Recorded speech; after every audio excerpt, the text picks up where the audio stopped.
president of Loyola's chapter.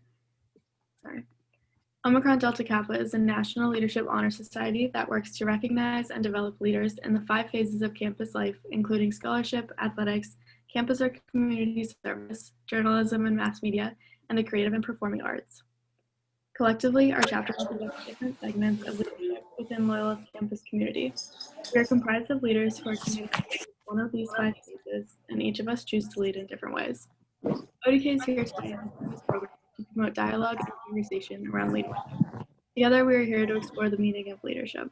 As James McGregor Burns noted, leadership is one of the most observed and least understood phenomena on Earth. The concept of leadership has taken on many different meanings to individuals and groups, and we continue to grapple with its meaning and purpose. At Loyola, leadership is one of our core values that challenges students to engage in the regular practice of both leadership and followership. It is a particular form of service to help the common good. The Jesuits understood that leadership involved making a personal choice, that everyone has potential for leadership, and the true leaders are open to this potential in others. Through Leadership Cafe, we want to provide you different perspectives, stories, and insights into how others make sense of leadership, in addition to how they choose to lead and follow. Today, we hope you learn something new and become inspired to lead in a way that you haven't yet thought about. This semester will feature special guests who were invited and accepted to take part in the Leadership Cafe series. After I introduce our speaker and they have shared their insights on leadership, there will be an opportunity for Q&A. Our third guest this year is the Associate Director for ALANA Services. As Associate Director, he oversees the Ignatius Scholars Program, academic enrichment programs, retention programs like Man-to-Man, as well as providing general support services for ALANA students. He received a BA in Political Science from Iona College and his MA in Sociology with a concentration in Diversity and Inequality from Fordham University. Please join me in welcoming Dennis Velez. Thank you, Sarah. I felt so special and important that you had my bio, you introduced me. This is great. How's everyone doing today? Good, lots of thumbs up. Sweet. I realize that I am between you and a potential lunch break, so I'm definitely going to keep that in mind because I don't want all of you being angry at me, and that wouldn't be good.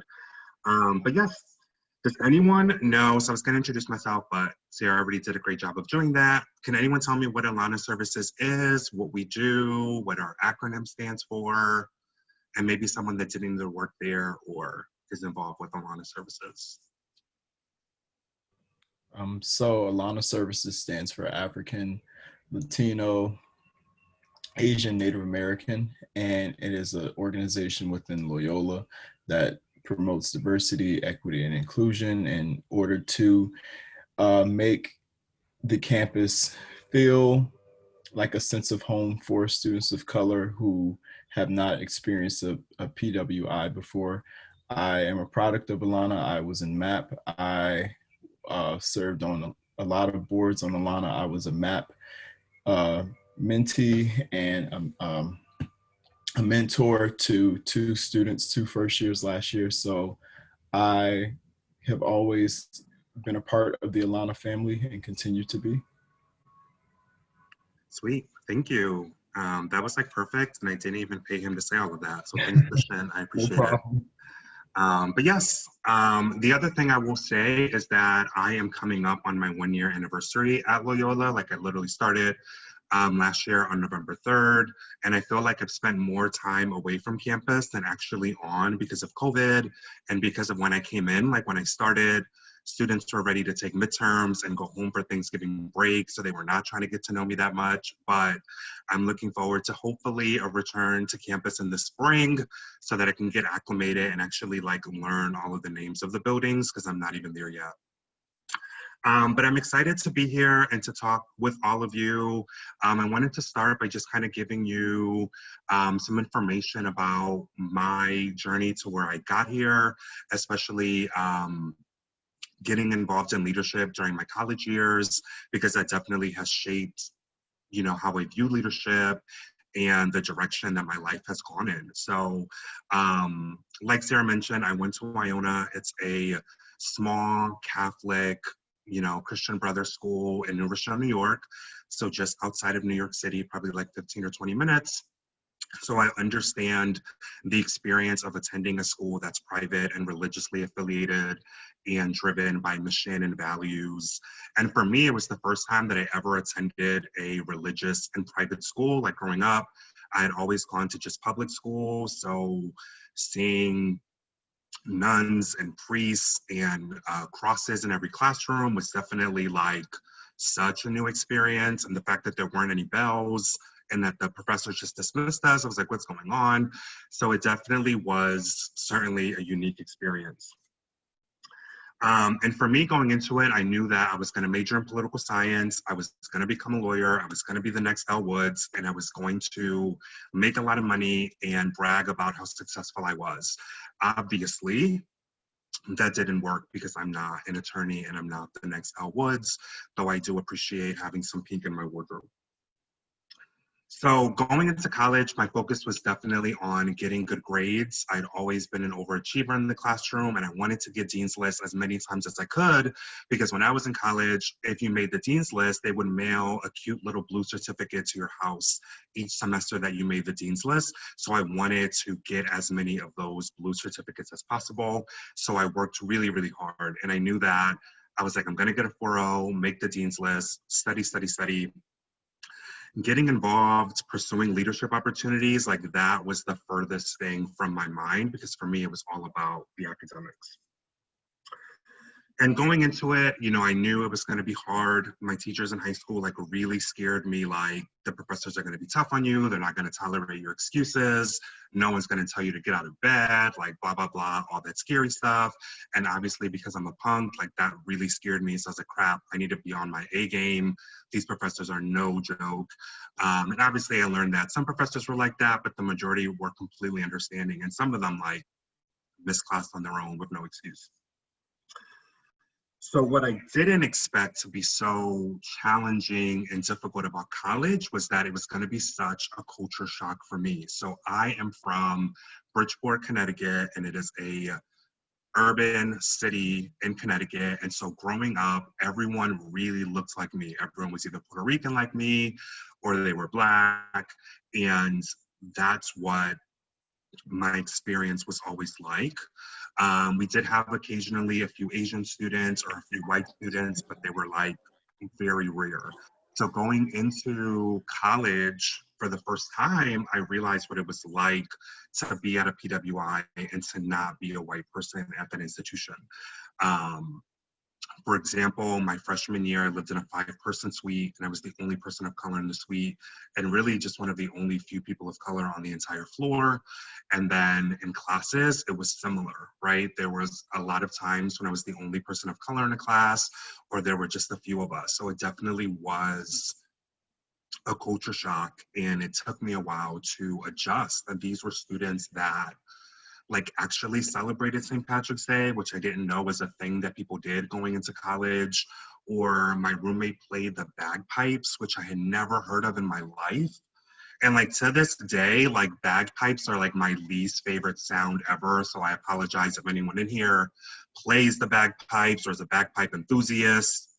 Kudos, y'all do you, but it was not my thing, maybe because I had to hear it so much. So it was like challenging, and I think that people thought of Connecticut in a certain way as being like really affluent and having a lot of white people in there, and certainly that's true for some parts of Connecticut. I don't know if anyone in here is from Connecticut and can relate to that. Hey, Abigail, great.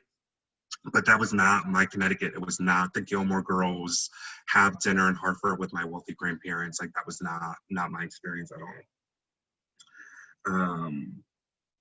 And so going into it, you know, I had to adjust, and I did take my time to really learn about a lot of different cultures that I hadn't been exposed to.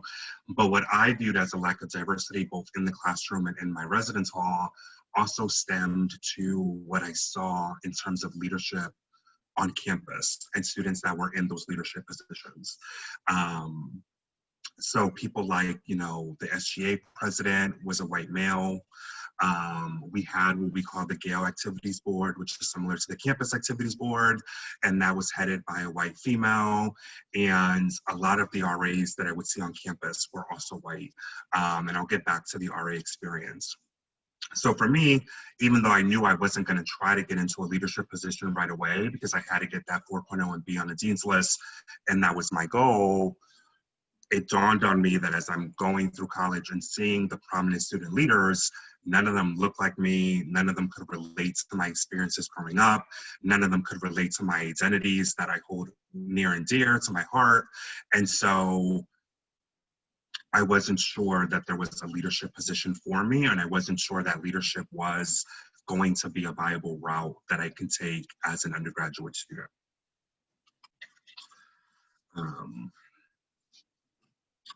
So getting involved. So like I said, freshman year, I moved in. My RA, her name was Christina. She was a senior English major, and I can't believe I remember all of these random facts. And I remember seeing her at an opening floor meeting, and she was really sweet. And then I didn't really see her much after that. But I was like, I get it. She's super busy. She's a senior. She's majoring in English. She's probably trying to figure out a way to make money being an English major, like trying to convince her parents that getting a degree in English isn't a bad thing, or she was like penning the next great American novel. I'm not sure, but I didn't see her much. And I knew she was the first room on the hallway, and she said we can come to her whenever, and I never did, even though I hated my roommate, even though I should have gone to the RA to talk to her about my roommate experiences. I was just like, no, this girl's gonna think I'm dumb and like brush away my like problems with my roommate. So I didn't ever really interact with her. Sophomore year, I had a male RA, which was exciting because a lot of the RAs that I saw were female at the time. And his name was Chris, and he was a junior, and he was basic AF. Like his bulletin boards were trash, his door decks were awful. He didn't even have an opening floor meeting. Like literally, he just went by each room to drop off a paper that we had to sign. But it was never like, hey, come meet your fellow floor members. We have hall pride. It was just like, here, sign this, I gotta go. The one thing that I will say about Chris that I remember is one, that he was like so handsome, like he was like so attractive. But then two, so that was like his only redeeming quality. And then the second thing that I really remember is that he would always fight with his girlfriend. Like they would have these loud arguments in the hall all the time. So I was like, what is this? So I have my RA my first year who's super busy writing and crying or whatever. And then Chris was like arguing with his girlfriend who was like super annoying and not cute, and she got on my nerves. So I was like, I was like, these are the RAs? Like, this is what it means to work in like, no. So I was like, I never want to do that. Until I learned sophomore year that RAs got free room and board. Like someone paid for their housing and someone paid for their meal plan if they were in this leadership position. And I could not believe it. I was like, are you serious? Like you get free room and board? And at the time, I probably didn't mention this, but I was a poor, struggling college student. So the thought of anything free, I was like, sign me up. And when I say poor and struggling, like literally I was the first in my family to go to college. My expected family contribution on the FAFSA was 0. I was a Pell Grant recipient. I qualified for federal work studies. So when I say I had no money and I needed all the grants and scholarships and loans that I could get, and loans that I'm still paying back today, I needed it. So when someone told me that being an RA could be free room and board, I was like, sign me up. I don't care what I need to do. I don't care who I need to stab, crawl, get over. Like I need to be an RA. Like I need this free room and board, and I need someone to pay this $12,000 for me. So that's a great, how do I sign up? Let me sign up. Let me become an RA. So I will say that's going to be the first takeaway that I want to leave you all with, that I know a lot of you are in different leadership positions and there might be some leadership opportunities that you're thinking of pursuing, but there really is no right or wrong reason to try to get into leadership. I was trying to be an RA for purely selfish reasons, like I needed the money. Like I could care less about building community and putting on programs and connecting students and all that BS. Like for me, I was like, give me the money, tell me what to do, I will do it. So no matter really like why you're motivated to a certain role or what draws you to a certain opportunity or experience, there's no right or wrong. So it could be purely selfish, like you really want your LinkedIn profile to be the best it can be. You want to brag about being the president of something, so like you're less impressive friends. Like, hey, I'm the president, you're just sleeping all day, great. Or you could be motivated by a financial reason. You might want that for your own board. Though I will say, if you're thinking about applying to BRA and that's your reason, like, don't say that in the interview. Like, keep that inside. And in the interview, be like, hey, I love first-year students and I want them to love this campus and go Greyhounds, or whatever it is you feel like you need to say, even if it's just like purely lies because you want the money. So it doesn't matter like why you want to pursue that leadership opportunity, what draws you to it. Like I said, there's really no right or wrong reason to get into leadership and pursuing it that way. My other takeaway I will say is that, you know, sometimes it might be intimidating to pursue certain leadership opportunities if you don't see yourself represented in those roles.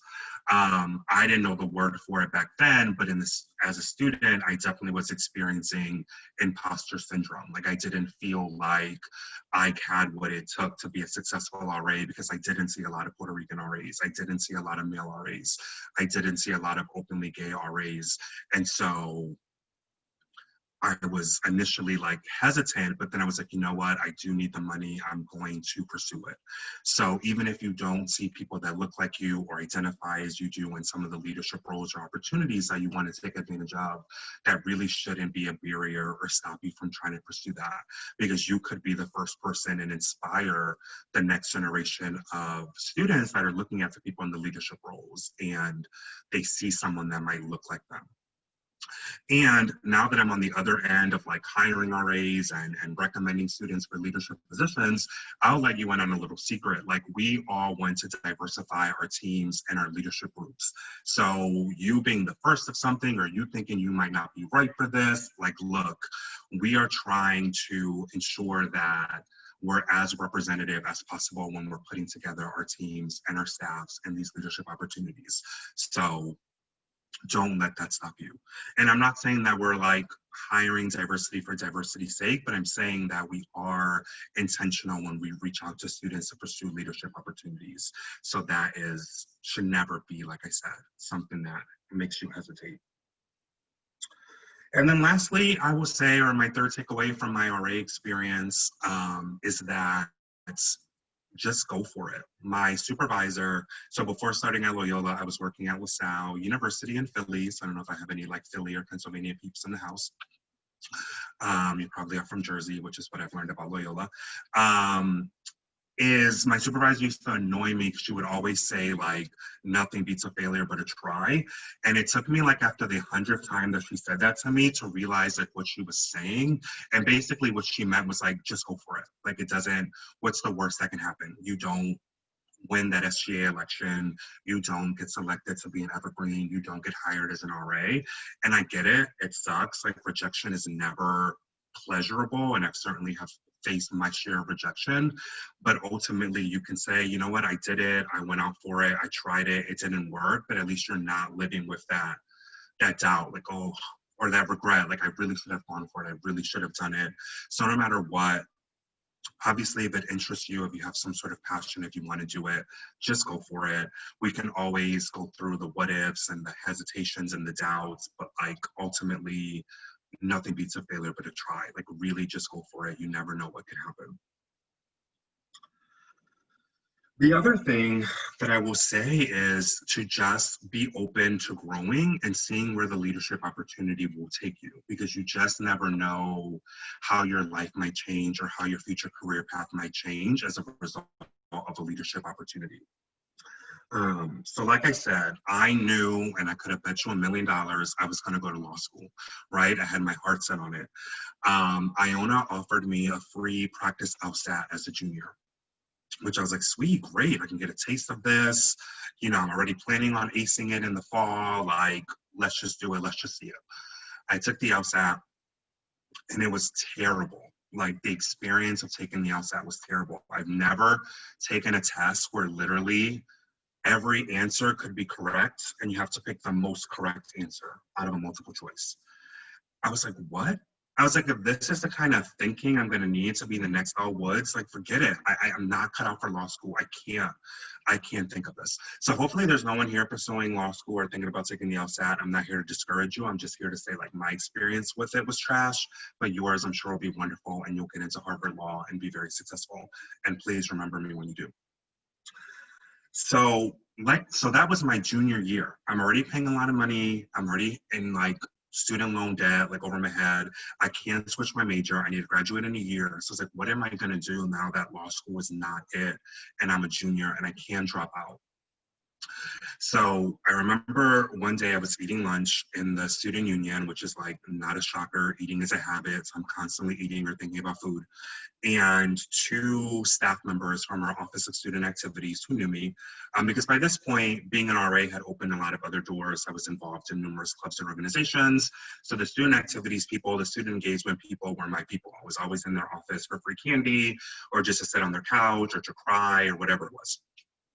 So they saw me like eating and came up to me and interrupted me when I was eating, which was like rude, but I was like, whatever, like, you know, I need their recommendation letters for later. And they were like, hey, like, what are you gonna do after you graduate? Because we know you're a junior and you have like one more year with us. And because I have a no crying in public rule, I just let them know like, hey, it's not gonna be law school, it's not gonna be the LSAT, so I'm not gonna cry about it, like I'm in public. And they were like, hey, because you're so involved as a student leader, you know you can go to grad school and get it paid for free if you get an assistantship. And at that point, I hadn't even thought of law school. I didn't know what an assistantship was. I didn't know that you can do things as a grad student. So it opened up this entire world. And that is what ended up happening. I graduated from Iona. I pursued a sociology minor. I got into Fordham for grad school in their sociology program. And Fordham was like my dream school. Like I will say, I had family in the Bronx, so growing up, we always did our back to school shopping on Fordham Road, and I always remember seeing that beautiful campus behind the gates.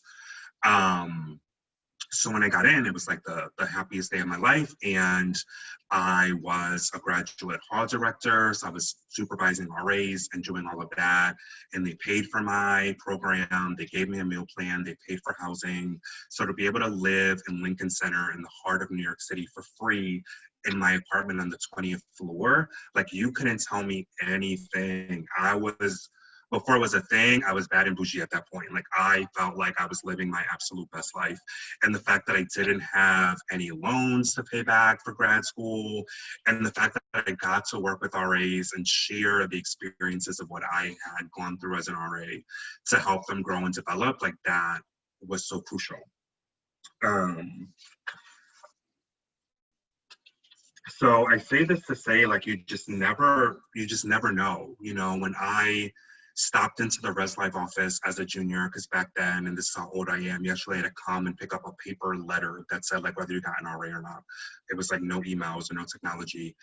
I didn't know when I signed that acceptance form that being an RA would lead me to Philadelphia, into New York City, into Baltimore, and to work in a profession that I hadn't heard of and that I knew nothing about. And it really started with me pursuing one leadership opportunity and being open to where it could take me and to where I could go. And I think that's the important takeaway there, that you just never really know as a result of joining what can happen. And something might not happen. You might be a club president, you might be an SGA, you might be in a leadership society, and that's where it ends. And that's fine too, because no matter what, you're gonna benefit and you're gonna learn so much. But being open to the possibilities is something that I like to stress with student leaders, that you just never know what might happen as a result of saying yes. So to shift to kind of leadership now and my views and what I've learned and all those good things, because that's also the part of this that I needed to touch on and not just be a storytelling thing, because Luke would yell at me afterwards for not talking about like leadership and that part of it. And it seems like so long ago that I was an RA and I learned all the crucial skills like having a roommate mediation with 7 freshman women that hate each other, right? Fun times. Or having to de-escalate a situation that involved a special sophomore who wanted to hit people with pole sticks, right? I learned a lot as an RA and experienced some traumatic things and some great things. But the biggest thing that I didn't realize and how it shapes my leadership now is I'm sure as a sophomore in college, I was not the polished, refined, impressive man that you see in front of you. Like I probably looked a mess. I probably wasn't the strongest interviewer. There were probably people that had more skills and experiences that would make them great RAs. But what I think the people making the hiring decisions saw was there's some potential here, even if I didn't necessarily see that in myself. And as someone that has hired RAs and worked with orientation leaders and worked with club leaders, I carry that philosophy with me that I like to find the potential in people, that it's not about being perfect and that people are a little rough around the edges or aren't cookie cutter. That's fine. I just want to see someone that I feel like is going to be open to learning, that I can train, that I can develop, even if other people are like, have you lost your mind hiring this person? And I have certainly had to defend a lot of my hiring decisions. You want to hire a fraternity president to be an RA? Yeah. You want to hire an athlete? Sure. You do know she has a baby that's 2 years old and lives with her grandmother, right? Yeah, she talked about that in the RA interview. So for me, it's about tapping potential and giving people an opportunity, even if they don't necessarily see themselves in their roles. I like to challenge what people's definition of student leaders are, that there's not one way to be a student leader and that there's not one defining characteristic that all student leaders should have. I want to give people the chance. And sometimes it doesn't work out. Like that former commuter student that I hired one time to be an RA was awful. And that's okay, right? I learned from that experience. And we learned together that that RA position just wasn't the best way for him to go.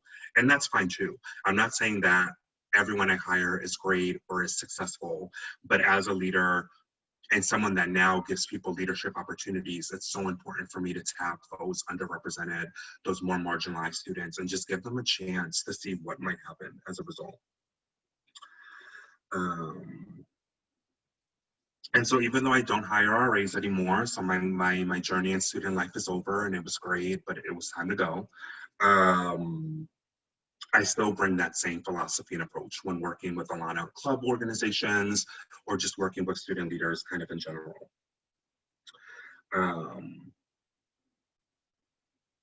The other thing that I will say, I figured I should do a little bit of research to prepare for this, talk, so it's not just me rambling on and on for an hour, is that I was really trying to figure out how do I define my leadership style beyond, giving people opportunities to pursue leadership roles themselves. And for me, what always came to mind is I am who I am, right? When I walk into a room, I'm 6'2", you might not be able to tell because I'm sitting and it's a Zoom session.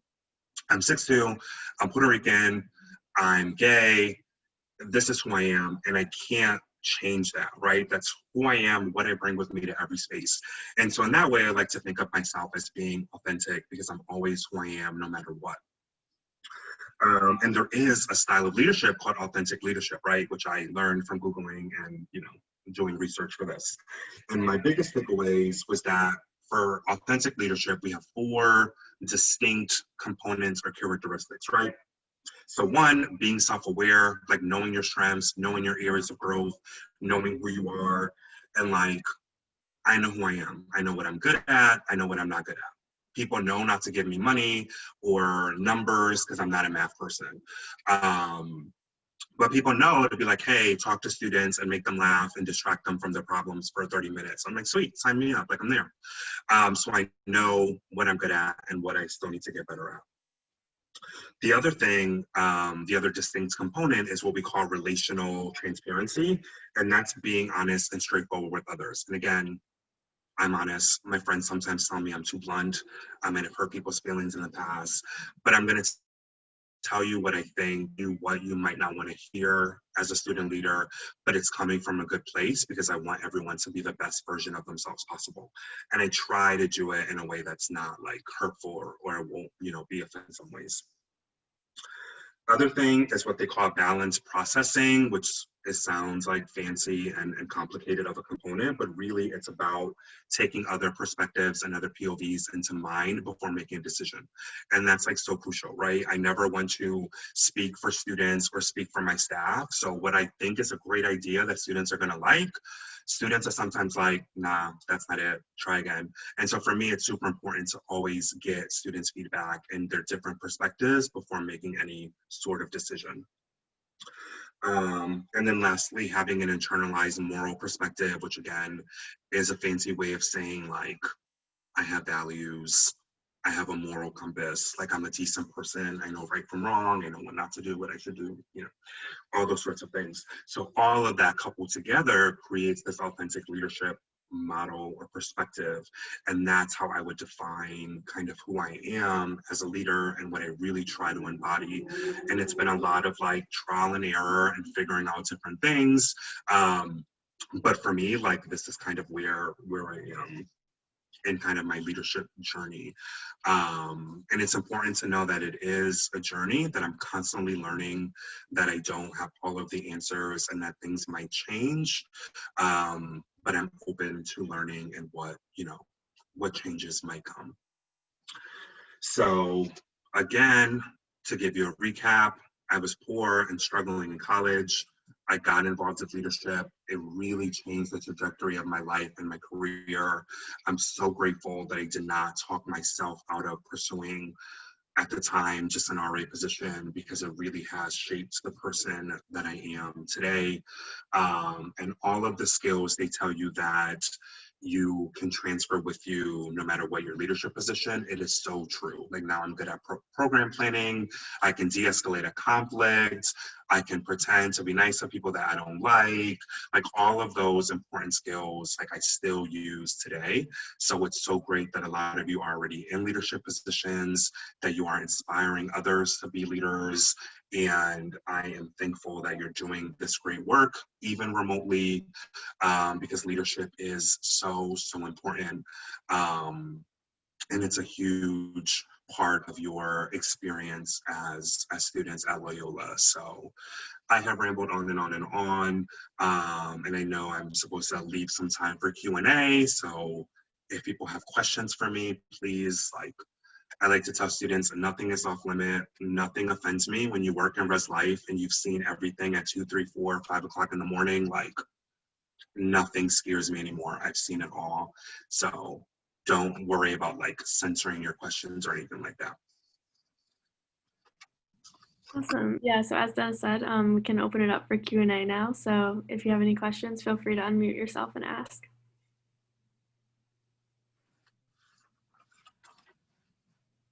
Or if you want to type in the chat, that's cool too. I know there's different preferences and people have different comfort levels. So however you want to participate is all right with me.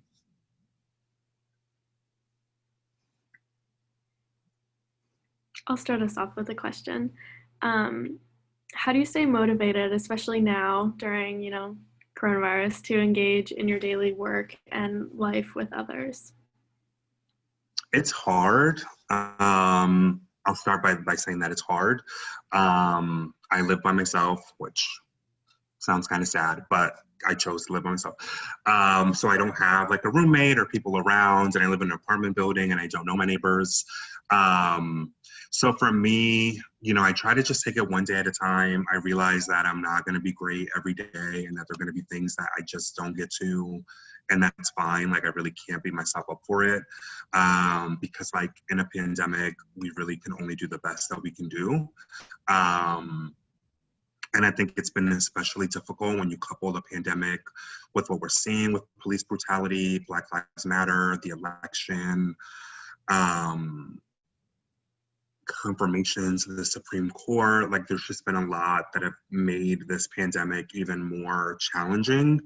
So sometimes I just need to take breaks from social media. Like I can't, sometimes with Twitter or with Instagram, and just take some time for myself to just kind of like read and recharge. And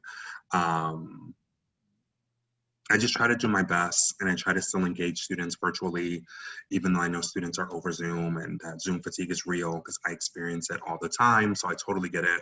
But I just try my best, and that's all I can do every day.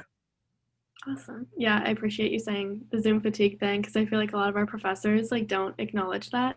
I feel like they're kind of just like, well, you have enough time at home because you're not on campus with your friends. So they just keep assigning more things instead of giving us slack. So yeah. Yes, darn those professors. They don't get it. No, no. Yeah, I try to be sensitive to it. Obviously, I'm not a professor. But I get it. Like I understand that if I'm planning something and no one comes, like it might just be that students just don't have the mental capability or like the emotional lens to handle that in the moment. And I'm not offended by it because it's a real thing. I couldn't imagine being a student and having to be completely virtual. Like I am such a like in class, you know, judge people's outfits, take copious notes, listen to the professor. Like I'm such a people watcher that like when I'm in a Zoom, I'm like seeing people's backgrounds, and I love when like there's like people in the background coming in and out, and I'm like, who is she living with? And, you know, I digress. But yes, I totally get it, and I am sensitive to it. Mm-hmm.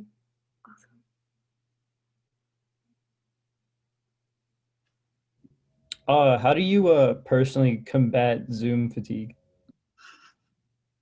So what I've started to do is it took me like a million months into working from home to realize that because I'm working from home, I can also have the TV on. Like I literally just started watching TV during the workday, like last week.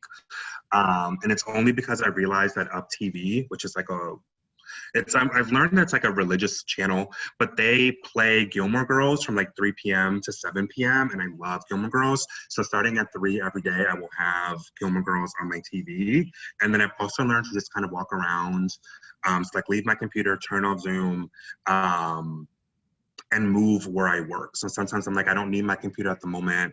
Let me just like jot something down, or let me just work on something like a flyer on Canva that I don't need to be on Zoom for, or let me just take like a 30-minute break to watch a little TV and then come back to it.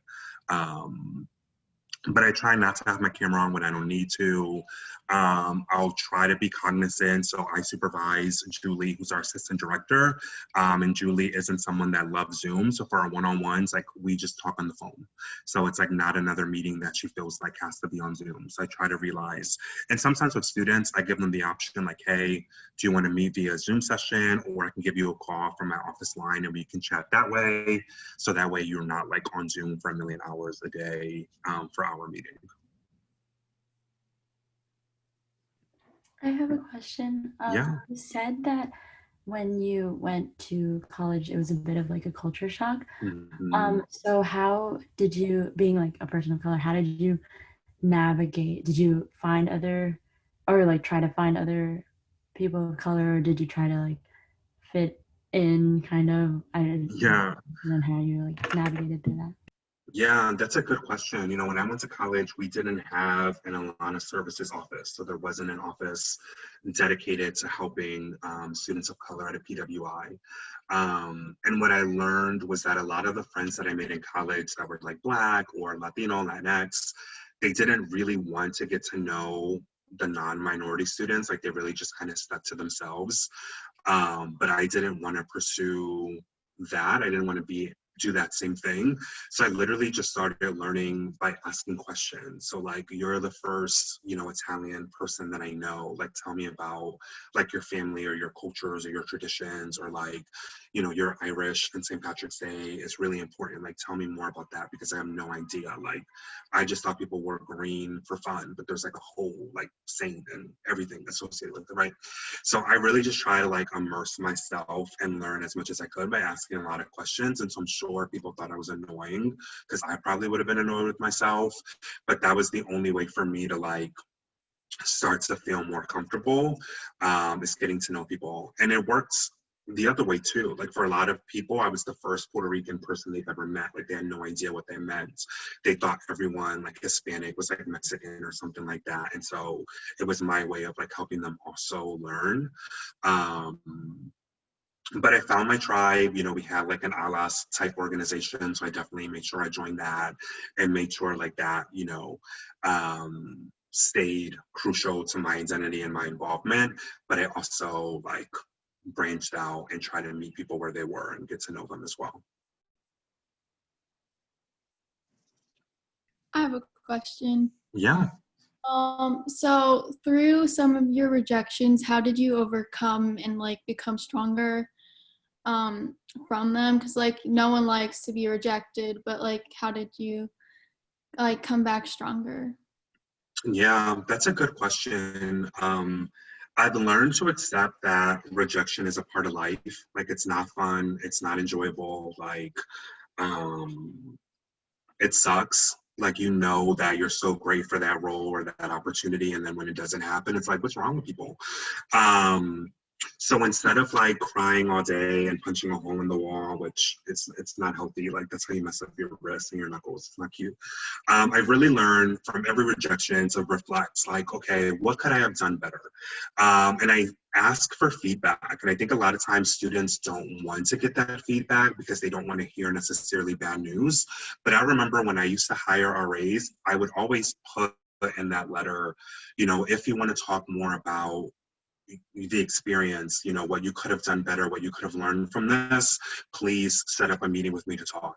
And so few students actually took me up on that, which was a little disappointing, but I get it. Like, again, no one wants to hear what they did wrong and like wallow in the misery of being rejected. But I think asking for that feedback is really important because you get to hear from someone, right? Like when you're in an interview, like you're just so focused on yourself and sometimes you're not aware of how you're being perceived or what other people think. And so you might be doing things that you don't realize you're doing, like, hey, like stop playing with your hair or stop fidgeting around so much. So asking for that feedback, I think is really important. And I know when I was picking RAs, if someone came back to apply a year if they got rejected because they weren't deterred, like that was definitely like gonna work in their favor. Like I appreciated someone that didn't give up and didn't hold a grudge or stop talking to me just because I didn't hire them in that moment. So I think getting that feedback is crucial. And ultimately, I have adopted, you know, what's meant for me will happen and will be. And so I might have been disappointed. I might have thought that role was perfect, or I might have thought that leadership opportunity was so great and so me. But ultimately, I think things happen for a reason. And so maybe that reason was that it wasn't going to be a good fit, or I wasn't going to enjoy that experience. And so that just means that there's something better for me out there, and I just have to find it. Thank you. Yeah.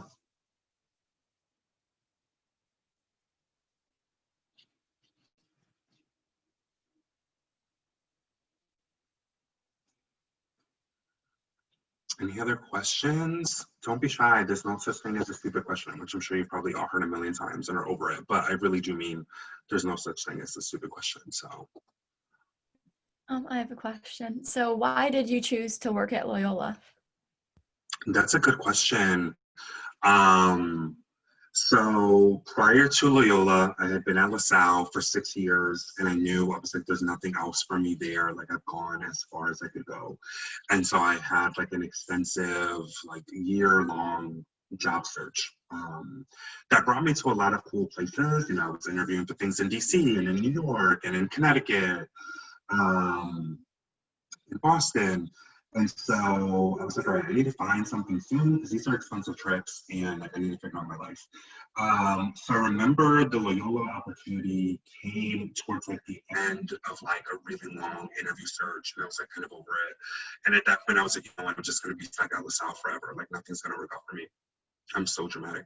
But I saw the opportunity to work in ALANA Services, and at the time at LaSalle, I had always tried to fit pieces of diversity into my work. So even though I was like in res life or what you call student life, like I was the one training the RAs on diversity related topics.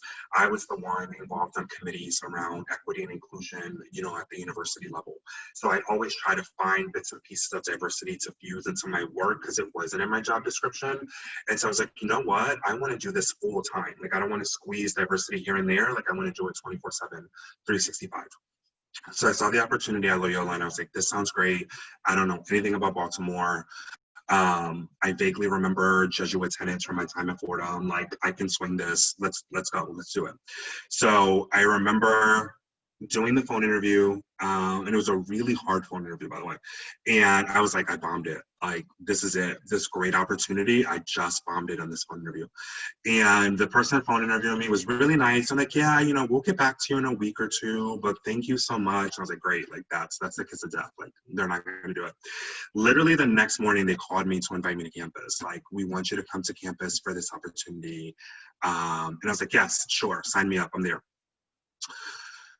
I arrived to campus and I was like, oh my God, it's so pretty. Like, it's so green. Like, I know they call it, you know, like the evergreen campus. So I expected to see some green, but there was a lot of green and it was beautiful. It was in the summer, probably like June or July. So it was like, of course, 98 degrees and I'm in a 3-piece black suit trying to be cute in the weather. And I just remember loving the experience. Like, everyone that I met was so nice, was so welcoming, and it didn't seem fake. Like, I consider Tyra Banks my head, and so something always says that she can see through the fake, and I can tell when people are being fake. But I was like, these people aren't being fake. Like, they really are nice, and it just felt like a great fit. And I was like, I can see myself here for a few years. And when they called to offer me the position, I was like, yeah, like, when do you need me to start? Like, I'm there. So it just worked out. Great timing, great campus, great people. And it's been such a good fit. I think if you talk to people in ALANA, hopefully they'll tell you the same thing. But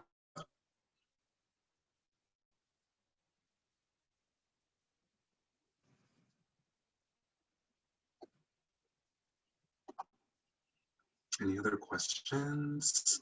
Anything I can answer for people? So kind of unrelated to any of that, but I also Yeah. watch Gilmore Girls while I work, and I was Yeah. wondering, it's great. Highly recommend it to everyone. Oh, You just good. need something comforting in the background. Fantastic. Absolutely.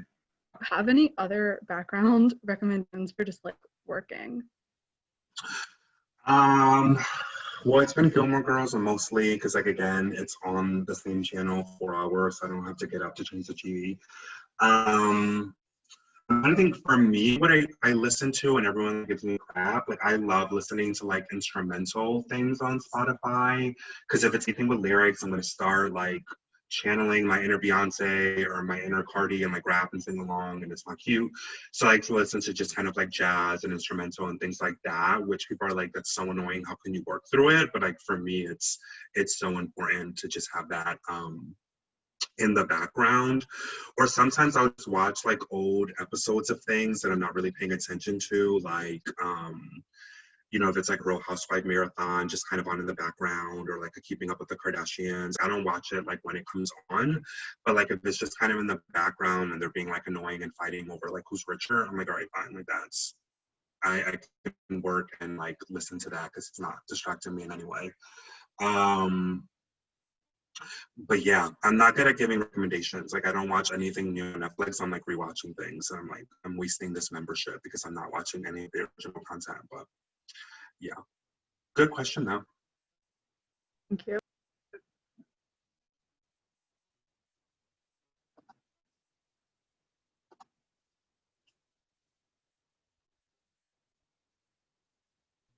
All right, we'll do one last call for questions. Again, you can type them in the chat or unmute yourself and ask.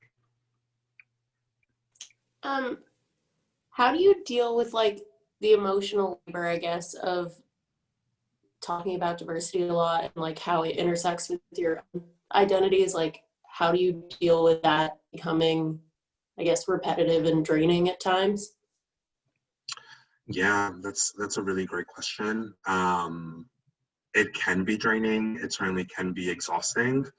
I think especially, like I said, in light of what we're seeing a lot of more recently. You know, I think for me, like I said, I definitely take breaks when I need it. I really rely on colleagues to kind of help, you know, support me and uplift me, and also to do some of the work. Like, it can't just fall on ALANA's shoulders. Like, we have, you know, 4 full-time professionals. It can't just be us, you know, that helps every ALANA student on their journey. So that collaboration, that campus partnership is really crucial, and it's great at Loyola that it's such a small community and that people are willing to help do that labor and to really help with that. So it's not just our burden, and it doesn't just fall on our shoulders.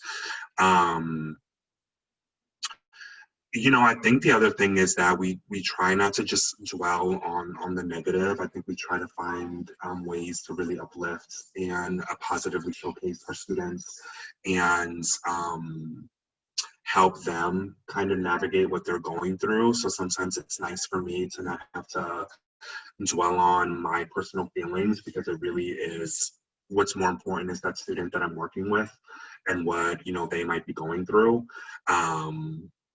So finding that separation, that even though this person might also be Puerto Rican and might also be male, that like it doesn't mean that our stories are identical and that we're linked in some way, but I'd rather just kind of focus on them in that moment and not dwell on what I might be feeling. But it's tough. That self-care is crucial. Like I like to do dance fitness, so my friend is offering virtual Zumba lessons, so I try to do that. I try to go for walks. I try to read when I can, you know, watch bad reality TV to escape my own reality. But just that like self-care is so crucial. And knowing when I need time off, and I have such a great supervisor that I can be like, hey, I need a mental health day, or hey, I need to take like half a day because it's just too much and I can't give to others if I'm not in a good place myself, either mentally or emotionally. So just trying to find those outlets for myself is really crucial.